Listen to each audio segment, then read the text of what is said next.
So thank you all for being here. And we'll start by welcoming our speakers.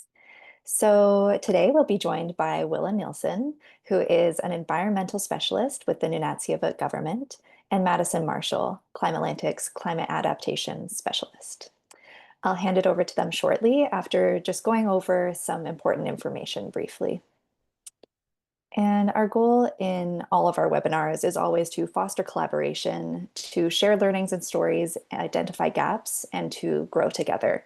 But more specifically today, we're going to focus on climate change, how it's different from everyday weather, why that matters, and its impacts throughout Atlantic Canada. Now, I just want to mention as well and acknowledge that extreme events and the impacts of them can sometimes be a difficult topic to sit with and digest. So just an invitation to do whatever you need as we're chatting today to take care of yourself. And now I will hand it over to Madison to dive in. Thanks, Ava. All right, welcome everyone. We are going to start by covering some basics to get everyone on the same page to understand how the climate is changing globally. And then we can start to understand how this is impacting us and then start to think about how to address it. So let's first talk about the Earth's climate system. There are heating and cooling patterns across the globe in both the air and in the water in the oceans, and these are driven by energy from the sun. The sun heats the Earth unevenly, with the rays directly being received at the equator and then less so towards the north and south poles. And this heating of different pockets of air and water causes different cycling, and they control the climate and maintain the climate across the globe as we know it today.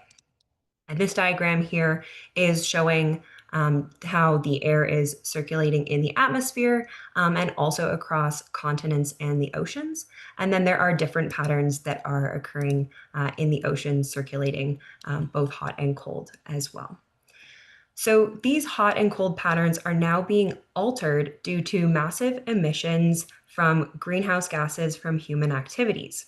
And you may have heard of greenhouse gases before, but if not, a quick review is that they are emitted into the atmosphere and they create a barrier from the energy of the sun to be able to leave our atmosphere. And so it kind of reflects it back, just like in a greenhouse. And this is causing just a constant increase in temperature. And this is now disrupting temperatures globally and changing these heating and cooling cycles that were once just regulated by the sun with no inputs of these massive greenhouse gases from humans. To better take a look at how temperatures are increasing, I'm going to refer to this image here from the IPCC's 2021 Physical Sciences Summary for Policymakers. And it shows the difference of what the temperature globally, the average global temperature would be with just natural inputs of greenhouse gases in comparison to what the temperature is now with inputs from human activities. And this is all in addition to natural sources. So as you can see, the difference between the blue section of this graph and the red section shows how much the human activities on top of natural sources has increased the global temperature. And that black line is showing that we are on track with those trends of this increase. So as our planet is accumulating heat, and we've seen now over the past, even if you just take a look at the chunk of that graph there, that's the past 20 years, we've been seeing almost a degree in temperature rise. I invite everyone to start to think about the changes that they have seen or heard of, or think they might have, had a little bit of information about, of how there are changes and impacts due to this 1 to 2 degree temperature rise, and maybe start to put some of those things that you've seen or heard in the chat. It would also be great to say, like where you have heard this or what you've observed in your personal life. I know, for example, myself, I remember at my grandparents' home that was kind of in a cooler climate. I used to go there over the holidays in December, and there would be like very, very large snowbanks when I was a child, and we would make forts. By the time I was a teenager, I remember just being able to walk onto their property during the same time of year. Snow was only shin deep. So that's a little example from me. So if anyone else has examples they'd love to share, we would love to hear them. And another piece to understanding kind of this idea of climate change is looking at weather versus climate. So weather is sort of like a building block to understand when we begin to look at climate and climate change. So weather is our day-to-day changes in the atmosphere, and we have to think about, what am I going to wear today? How am I going to prepare for the weather to go outside? And then if we think about climate, climate is the long-term patterns and averages of weather. So you can put yourself in the mindset of thinking about climate. If you think, what clothes do I need in my closet for where I live? And the climate is changing. So how is that going to affect how we prepare? Well, think about if you were moving to another province or another country, and their climate is different from where you currently live. You would probably need to buy some new clothes to adapt to that climate. You'd want to go prepared. In a colder climate, you would want to make sure that, let's say you're buying a new home where you're moving to, you want to make sure it has adequate heating features, and you're going to want some warm clothes, layers, etc. In hotter places, you're going to probably want to make sure that your home has air conditioning. You're going to want to have lighter clothing options. You're going to want to have different types of sun protection, etc. Some places are rainier than others. Some places experience different types of storms that you would need to prepare for. So that's thinking about moving away. But in our case, we're staying in the same place and the climate is changing around us. So we need to begin to shift our living habits and preparedness to match. Sometimes we think that, this might be, it's drawn out over a long period of time, but if we don't begin to think of it now, we're not going to be ready when there is a complete turnover in climate. And we need to be ready as these changes begin to accumulate. So also, if you think of a change in the weather, that can be detrimental. So there might be a day with heavy rainfall. It's challenging to commute. It can cause damage and debris on streets. It can wash away soils. And that's just a day here and there that we deal with maybe throughout the year. But as the climate is changing, we're going to be dealing with some of these heavier weather events more frequently. So that's something we need to keep in mind as well.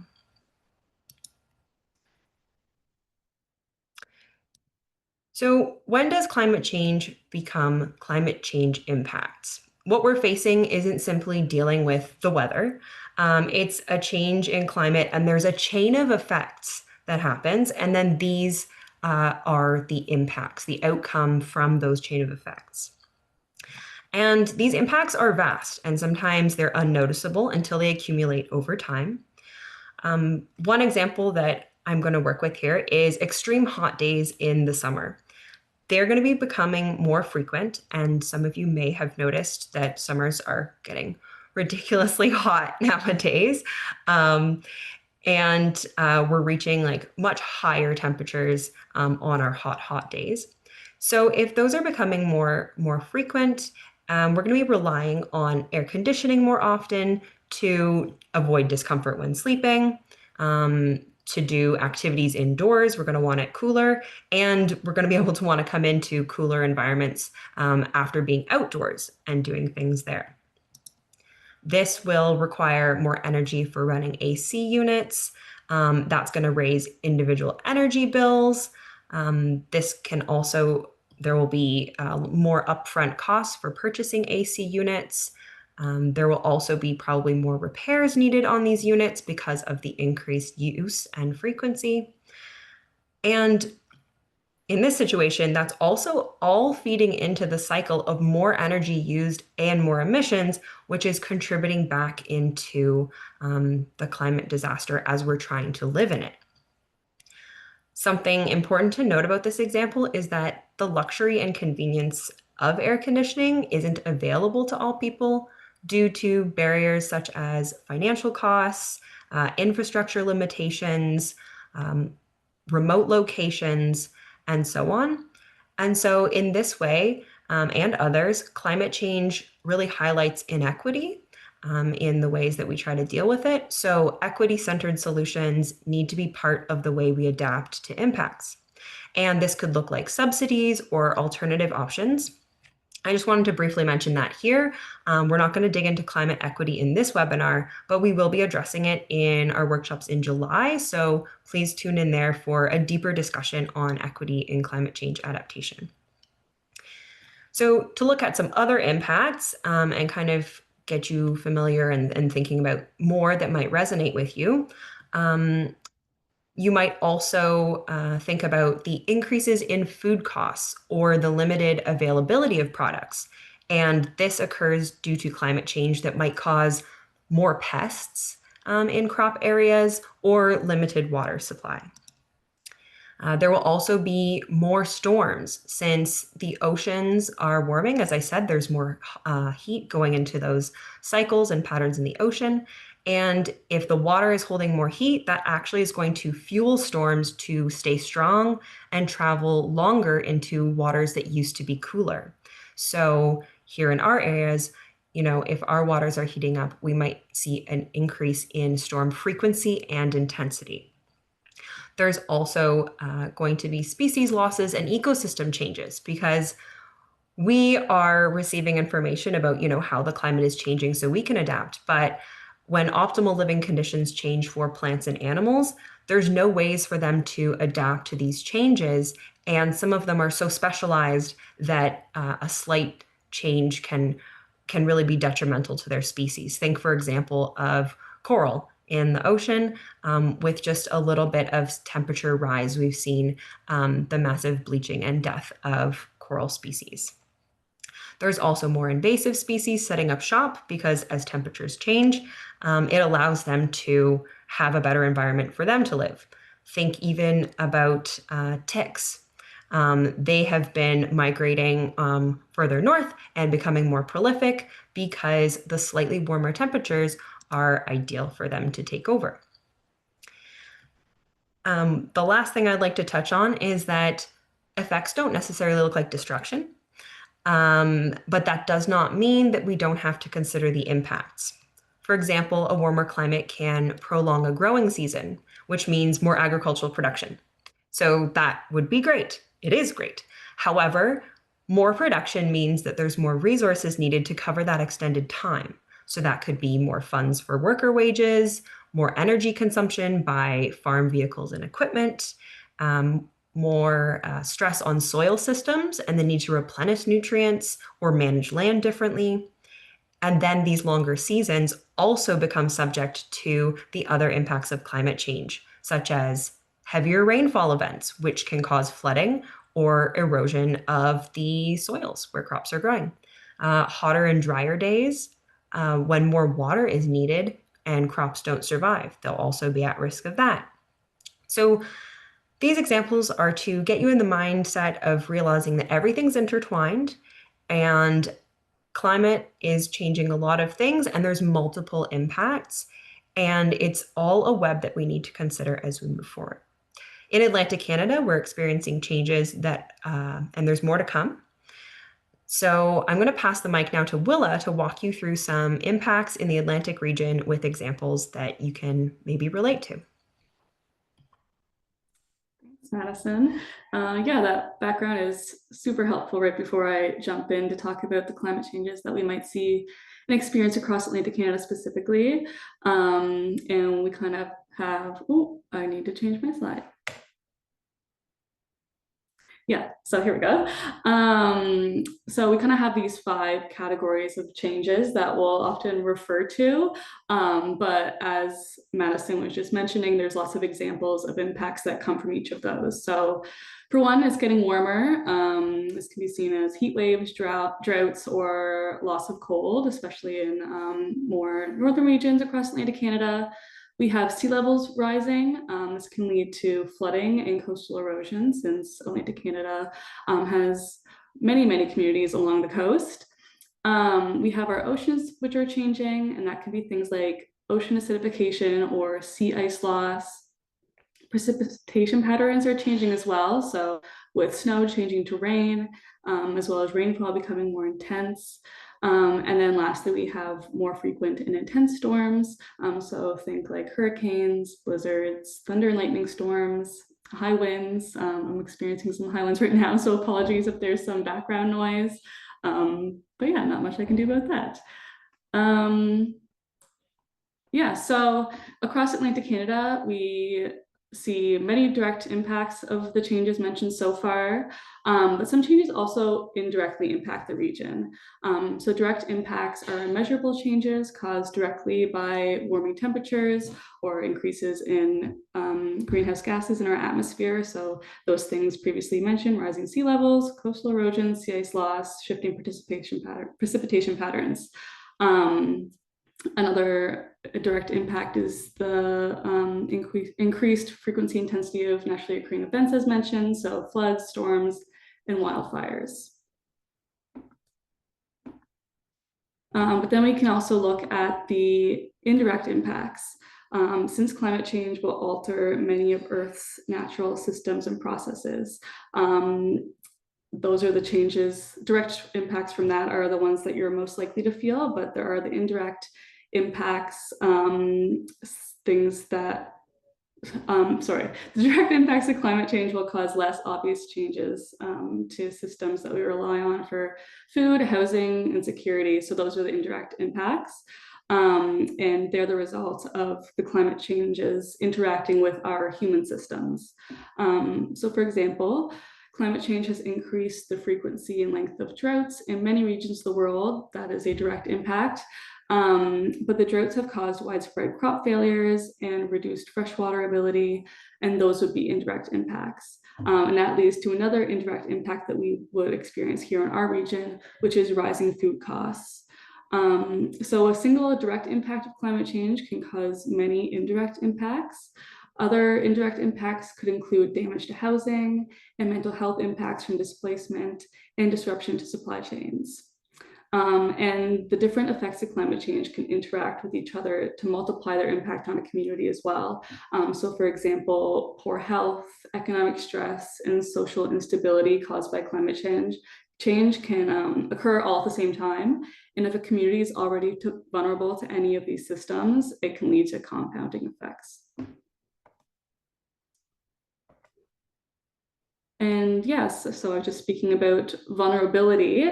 The different effects of climate change can interact with each other to multiply, as I mentioned. And a person's level of vulnerability can impact their ability to adapt to these changes. So how vulnerable you are to changes in the climate can depend on three things. It depends on exposure. So if you're living in floodplains versus not, or if you spend a lot of time on the land culturally or for a livelihood. It depends on your sensitivity. For example, if you take certain medications that reduce your body's ability to regulate temperature, you'll be more sensitive to heat waves. Or if you have predisposed mental health conditions and rely on support networks that are disrupted, that can also be an indirect impact of climate change and can make you more sensitive as well. It also depends on ability to cope and adapt. So knowing how to adapt as well as having the resources to do so. So adaptive capacity refers to the ability to adjust to potential damage, take advantage of opportunities, or to respond to consequences. Adaptive capacities are the social and technical skills and strategies that are directed towards responding to environmental and socioeconomic changes. So a great example of that I see in my work and in my region would be Inuit communities here in Labrador who have been adapting for millennia and are a picture of resilience. However, because of their exposure to impacts due to the relationship with the land for culture and sustenance and sensitivity due to socioeconomic impacts that they still face harsh vulnerabilities to climate change. So that's just an example of how those three factors can kind of interact with one another there. And now I will move into some specific examples from our region, province to province. And I'm going to be starting off with Newfoundland, as you can see there. So the example that we're going to highlight here is Hurricane Fiona and emergency preparedness. And in Newfoundland, most of the population lives on the coast, and such as that experiences impacts such as sea level rise, storm surges, and coastal erosion. And the warming temperatures are leading to more frequent and intense weather events, such as storms, flooding, and heavy precipitation. And a tragic representation of this was Hurricane Fiona in 2022, which not only caused extreme coastal flooding and infrastructure damage, but also upended people's livelihoods and even led to loss of life in some communities. Especially in southern and southwestern Newfoundland, the impacts were especially seen where the aging population infrastructure causes these impacts to be more challenging to respond to. Families have been in those communities for generations, and so there's the mental health impacts, sociological impacts of seeing your community really impacted or destroyed, and those events too are really challenging. Roads were washed out, there was no power, and a lot of cleanup was needed just to be able to do everyday tasks. In some ways, the community is still kind of getting back on their feet now. Storm surges were seen in this event, significant storm surges, and these occur in coastal areas where strong onshore winds and low atmospheric pressure during passing storms raise seawater levels along the shore above predicted levels. Severe storm surges that occur during high tides then result in flood damage, evacuation of communities, and as in this case, loss of life.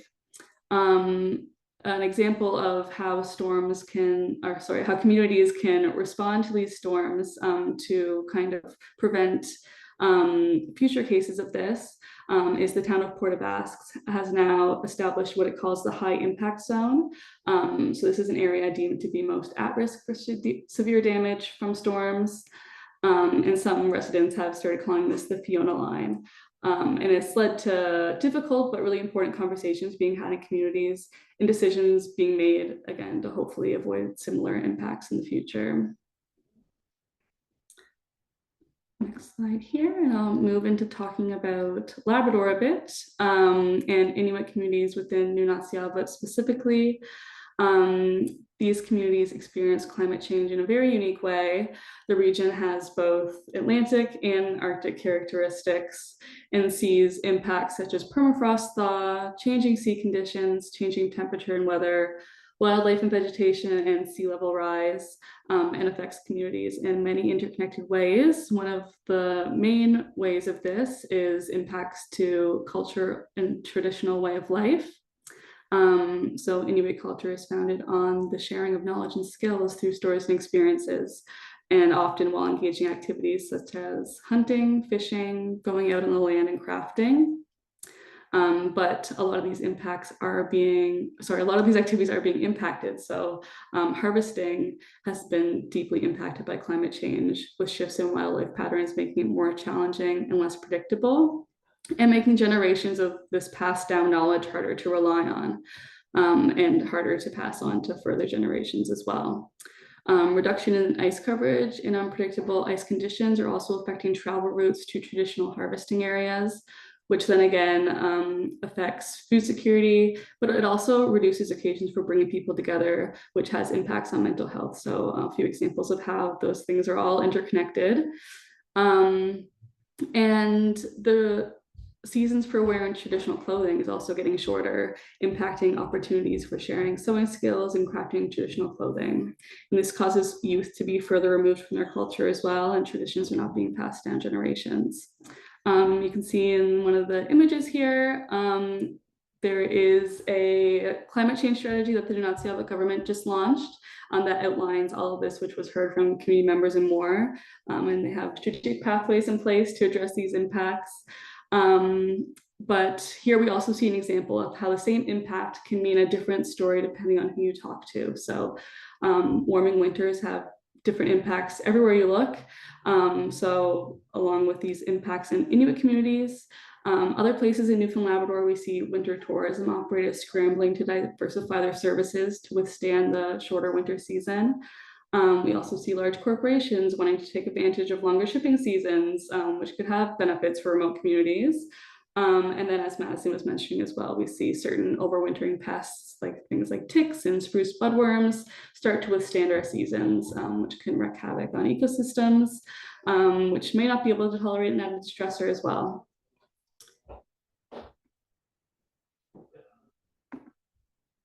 Now I'll move on to Nova Scotia, which is home to Atlantic Canada's largest urban center and experiences unique impacts in regards to that fact.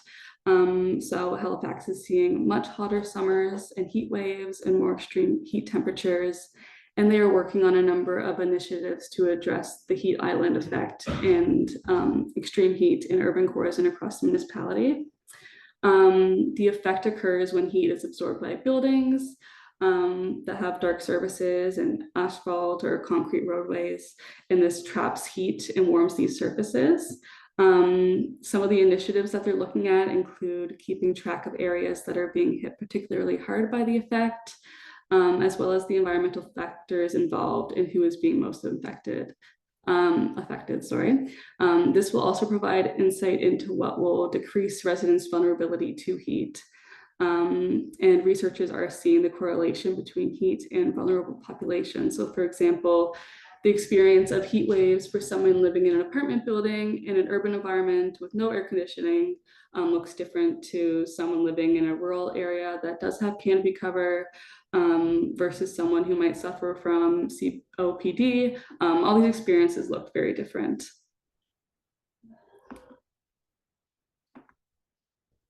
I'm going to move over to New Brunswick now and talk a bit about winter storms, which are a reality all across Canada, but in New Brunswick, climate change is making ice storms and freezing rain events last longer, with warm fronts passing through, turning snow to ice. So these storms are becoming more frequent and intense and accounting for an increase in power outages, which has implications for individuals, power companies, businesses. Storms in recent years have resulted in some customers going days without power and having to conserve water. And this can have safety concerns for those without power, as well as those out in the storms trying to restore the power. And I think in some recent storms, power line technicians were suffering from serious injuries as well from those damages, from those safety concerns. And then there's also the economic impacts for cleanup and damages as well. As these storms become more frequent and widespread, it's also a concern of having enough people to respond to these events. One example of this concern was last year during a weather system passing through. MB Power workers were sent to Ontario to deal with the same storm, and then it hit New Brunswick. So things like that need to be considered, as well as things like warming centers. If people are left without power too long during the winter, it can be a concern. There's senior homes that have gone days without power as well. And I think they have been in kind of talks of having agreements put in place with corporations like MB Power to figure out how to deal with those situations when they occur. Now, lastly, I'll move on to PEI, which is the largest potato producing province in Canada, growing 1/4 of the country's potatoes. However, farmers are now having to change their practices to adjust to the changing climate. So in the 1970s, PEI potato farmers had an average of daily highs of about 20 degrees Celsius and fairly consistent rain, which is pretty ideal for growing potatoes, but climate change has changed drastically since then. And scientists are now developing new varieties of potatoes that are more heat tolerant, pest and disease tolerant, and drought tolerant. And farmers are changing their practices and incorporating methods such as irrigation, putting in place planting dates, and drainage tilling. As heat, weed, and pest pressures continue to increase, it means that the speed of adaptation and the need for new adaptation options will need to keep pace. Yeah, so those are just a few examples from across our region that, yeah, hopefully some people are able to relate to. But I'm quickly going to pass it back to Madison before we move into questions to wrap it up. Thanks, Willa. I always appreciate getting run through the examples from Atlantic Canada it really helps us like feel and see how vast these impacts can really be. That might have rhymed also, if anyone caught that. So let's tie it all together. We know the climate is changing and that it's impacting Atlantic Canada and the rest of the world. So, what is the way forward, right? You've received a lot of information and it can be overwhelming. And we want solutions, right? People are always thinking about what can we do to fix this, and how can we make sure that we live harmoniously with our planet to move forward. So, as we work to reverse climate change, we need to adapt to the changes that are currently in motion. And through adaptation, we will be able to reduce the negative impacts on our lives and the planet while taking advantage of new opportunities that might be presented. Adaptation is more than finding ways to live with the changes that are happening. It helps build resilient and sustainable communities that can face climate change and most any other changes that are arising in our ever-changing world. Adaptation brings together all moving parts of the bigger picture, considering both historic factors, present state, and future projections. And it helps us build pathways where decisions are made and actions are taken in an iterative manner. And in this way, adaptation itself is ever changing, and it can pivot as conditions change. So, you will be becoming more well-versed in adaptation in our next webinar. So we really hope that you've signed up for the rest of the series. I will wrap it up there and I will pass it back to Ava.